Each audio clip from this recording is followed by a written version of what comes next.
Next basic concept part 4 15 number goodwill.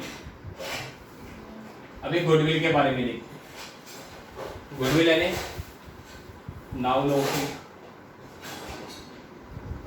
नावलौकिक म्हणतो त्याला, reputation value of the business म्हणतो आपण त्याला। तो चलो इसके बारे में लिखते हैं कंसेप्ट। पहले गुडविल लिखो। Goodwill is the reputation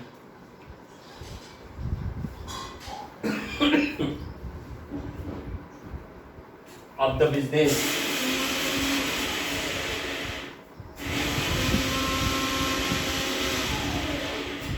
in the market,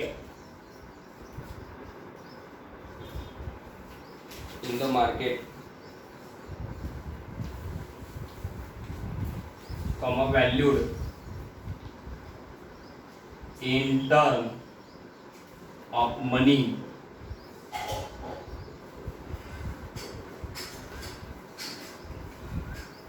it is an intangible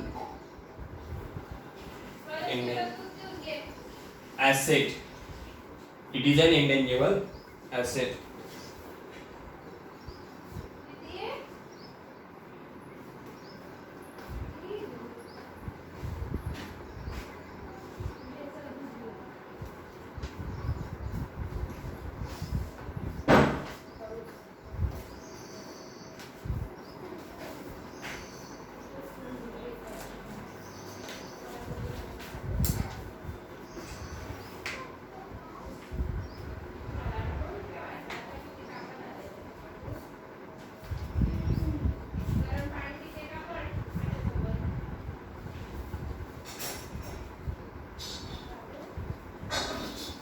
okay, भाई गुडविल क्या होता है? Reputation value of the business होती है। बिजनेस की रेपुटेशन वैल्यू होती है और एक टर्म ऑफ मनी होता है। It is the intangible asset. ये इसका जो नेचर होता है ना वो इंटेंजिबल होता है। इंटेंजिबल यानी ये दिखता नहीं है, ये एसेट दिखती नहीं है इसे। Do not can be seen and touch, only feel. अभी ये बिल्डिंग है, बिल्डिंग को मैं देख सकता हूँ, ये समझता हूँ कि ये बिल्डिंग है। मैं तो ऐसे नहीं बोलूँगा कि ये रिवर है, बराबर। ये क्या है? बिल्डिंग है, ये दीवार है, ये मैं इसे देख सकता हूँ, ये इसे छू सकता हूँ, इसका कलर भी बोल सकता हूँ कि ये दीवार पे ये कलर लगा है। It can be seen and touch, that is be tangible asset. ये टेंजिबल एसेट है, लेकिन ये इंटेंजिबल एसेट है, इसे देख नहीं सकते। ये हमारा क्या होता है? गुडविल होता है। Reputation value of the business होता है। जी, ये जितना गुडविल अच्छा है उतना हमारा बिजनेस ग्रोथ में आता है। इतना ग्रोथ में आता है, अच्छा रहता है, बेनिफिट में होता है। ओके, और गुडविल का वैल्यूएशन पैसे में हो जाता है, क्योंकि जब हमारा कस्टमर हमारे गुडविल से हमारे पास आता है, फिर उसके बाद वो जब वो चीज़ें परचेस करेगा, सर्विस उसे मिलेगी, वो पैसा पेमेंट करेगा, तो अपने आप वो कवर हो जाता है, उसका इनकम में हो जाता है, तो इनकम मिल जाता है, उसका वैल्यूएशन भी हो जाता है गुडविल का। अभी मैं क्लास लेता हूँ, मेरे साथ और कोई मेरा दोस्त है, वो बोलता है मुझे भी क्लास में ज्वाइन करना है, तो मैं उसे फुकट में थोड़ी ना ज्वाइन करूँगा, क्योंकि वो अभी न्यू है। मैं 16 साल से पढ़ा रहा हूँ, उसको मेरे पास आएगा तो मेरा गुडविल तो उसको मिलेगा ना। मैं मेरे बच्चे उसे दूंगा, तो मैं उससे क्या करूँगा? पैसे ले लूँगा और उसे बोलूँगा कि तुम्हें मुझे ये रेंज देना है, मैं तुम्हें सर्विस पे रखता हूँ, बाद में तुम्हें कंटिन्यू करूँगी पार्टनरशिप में। तो ये गुडविल बन जाएंगे, बराबर। और गुडविल बढ़ता है। अभी उसके पहचान वाले, मेरे पहचान वाले, तो गुडविल इंक्रीज हो जाएगा। तो goodwill reputation value of the business. Okay. संबंधांद्वारा इंटेंजिबल ॲसेट असते, अदृश्य संपत्ती म्हणतात त्याला, जी डोळ्यांनी दिसत नाही पण आहे. Next 16 number solvent. सॉल्वंट का मतलब है solvent person is someone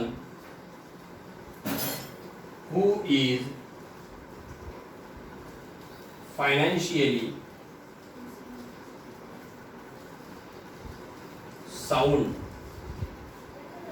and is in a position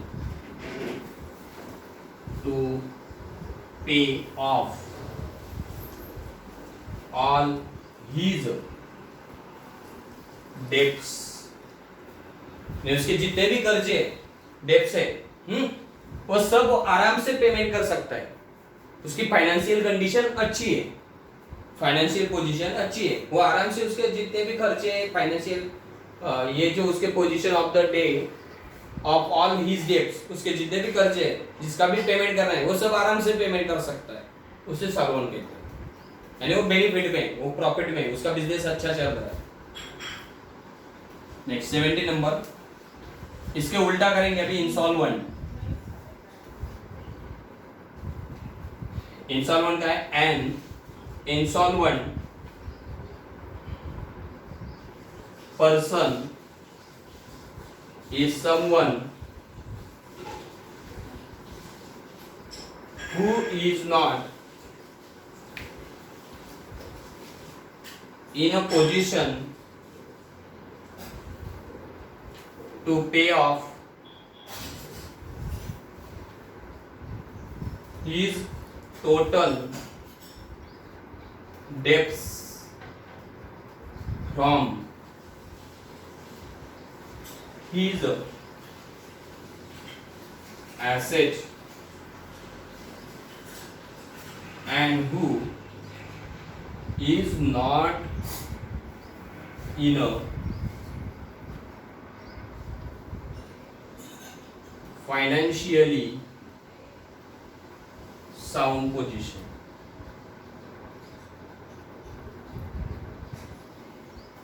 ये अपने डेब्ट्स पेमेंट नहीं कर सकता, जितने भी इसके कर्जा है, उसकी जो प्रॉपर्टी होती है ना, ये डेब्ट्स पेमेंट नहीं कर सकते एसेट का भी यूज करने के बाद। उसने बिल्डिंग भी बेच दिया, सब कुछ बेच दिया, उसकी प्रॉपर्टी थी वो भी बेच दिया, लेकिन पेमेंट नहीं कर सकता, उसी को इंसॉल्वेंट बोलते हैं।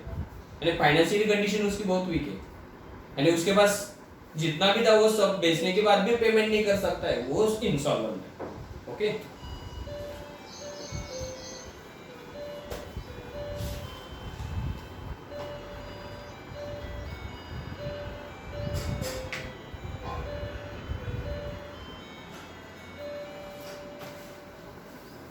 Next concept, trading concern. यानी कुछ ऐसे बिजनेस होते हैं वो ट्रेडिंग कंसर्न होते हैं, और कुछ ऐसे बिजनेस होते हैं जो नॉन ट्रेडिंग कंसर्न होते हैं। तो ट्रेडिंग कंसर्न देखते हैं। अ बिजनेस और a firm established to perform trading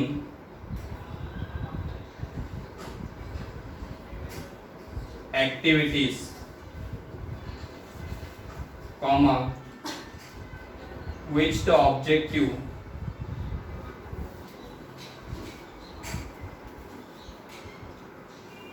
of earning profit is called trading concern।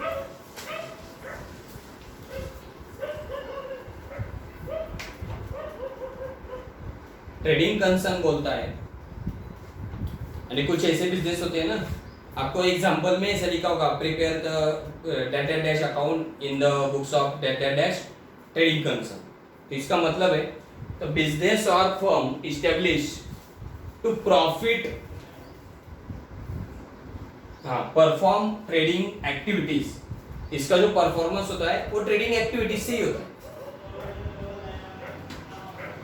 Which the objective of earning, और इसका ऑब्जेक्टिव वही होता है कि हमें अर्निंग करना है। क्यों करना है?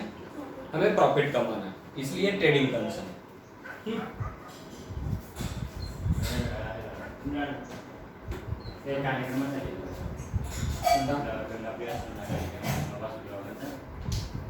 प्रॉफिट कमाने के लिए ही बिजनेस करता है। नहीं, कोई भी बिजनेसमैन हो, वो उससे प्रॉफिट कमाना है इसलिए वो बिजनेस करता है, तो उसे ट्रेडिंग कंसर्न कहते हैं। एक्चुअली तो कोई भी बिजनेस करेगा तो प्रॉफिट ही कमाएगा, लेकिन इसका एक्टिविटी कैसे होता है, डायरेक्ट विजुअल होता है कि मैं ये प्रोडक्ट बेचूंगा और इससे मैं प्रॉफिट कमाऊंगा।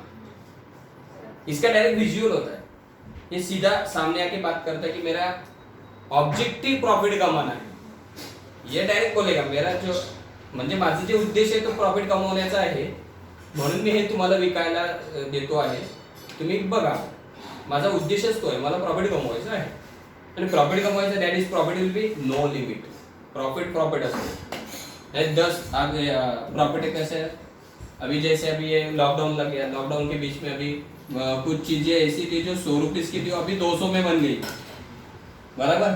वो 100 में भी तो प्रॉफिट कमाता था ना, 100 में भी उसने 20 या 30 रुपीज का प्रॉफिट कमाया, लेकिन अभी वो वही चीज 200 में बेच रहा है, जानबूझ के बेच रहा है।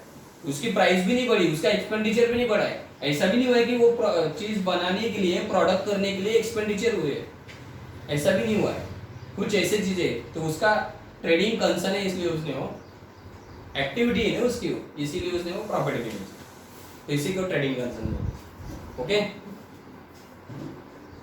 नेक्स्ट, अभी नॉट फॉर प्रॉफिट कंसर्न, अभी ये नॉट फॉर प्रॉफिट कंसर्न, ये लोग भी बोलते हैं हमारा प्रॉफिट कमाने का ये तो टारगेट नहीं है, लेकिन ये तो प्रॉफिट ही कमाते हैं। आज के दिन में तो ये प्रॉफिट ही कमाते हैं, वो प्रॉफिट के हिसाब से ही करते हैं, इनकम से हिसाब से करते हैं, लेकिन दिखाने की चीज अलग होती है। ओके, देखो, an organisation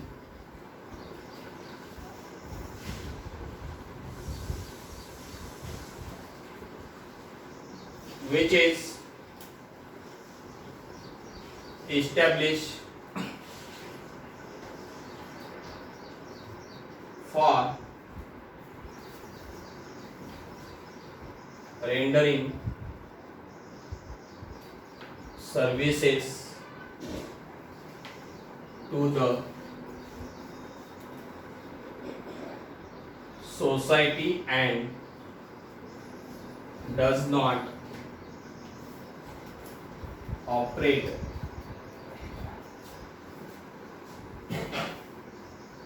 with the objective of earning profit is known as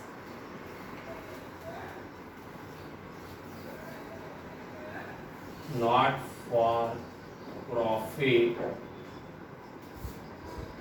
concern।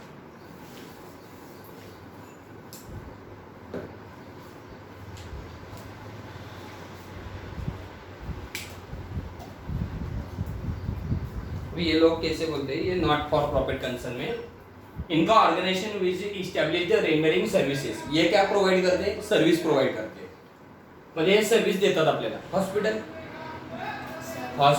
Services provide करतात, बरोबर, सांगायला आहे पण कमवायला पैसेच कमवतात, ते इन्कम कमवतात, ते प्रॉफिट नाही म्हणत त्याला, ते इन्कम म्हणतात। To the society does not operate with the objective earning profit, त्यांना असं म्हणायचं है हमारा ऑपरेट यानी जो भी ऑब्जेक्ट है हमारा वो अर्निंग प्रॉफिट नहीं है, हमारा ऑब्जेक्ट प्रॉफिट कमाने का नहीं है, हम सोसाइटी को सर्विस रेंडर करेंगे, प्रोवाइड करेंगे। बोलते तो वैसे, लेकिन हॉस्पिटल में ऐसा होता है क्या? हॉस्पिटल में तो आज के दिन पे आप जाओगे तो सबसे इससे ज्यादा तो वो ज्यादा कमा लेते हैं, बराबर, रियल कंडीशन में अलग है, कंसेप्ट अलग है लेकिन ये प्रॉफिट में नहीं बोलते, ये इनकम बोलते हैं, ये इनकम बोलते हैं, ये क्या बोलते हैं, प्रॉफिट और लॉस। यानी इनका जो मेंटेनेशन होता है फाइनल अकाउंट का, इसके अंदर ट्रेडिंग अकाउंट बनता है और प्रॉफिट एंड लॉस अकाउंट होता है और बैलेंस शीट होता है। इसका क्या होता है, इसका ट्रेडिंग भी नहीं होता है, प्रॉफिट एंड लॉस भी नहीं होता है, बैलेंस शीट होता है, इसका रिसिप्ट पेमेंट होता है, रिसिप्ट एंड पेमेंट, और इनकम एक्सपेंडिचर होता है। ये सीधा सीधा पेमेंट रिसिप्ट दिखा दे, सीधा सीधा अपना एक्सपेंसेस और इनकम एक्सपेंडिचर रिकॉर्ड कर दे, ये सीधा बोलते हैं हम ट्रेडिंग, प्रॉफिट एंड लॉस और बैलेंस शीट। हमारा यही ऑब्जेक्ट है कि हम इसी हिसाब से प्रॉफिट करेंगे, ये सब।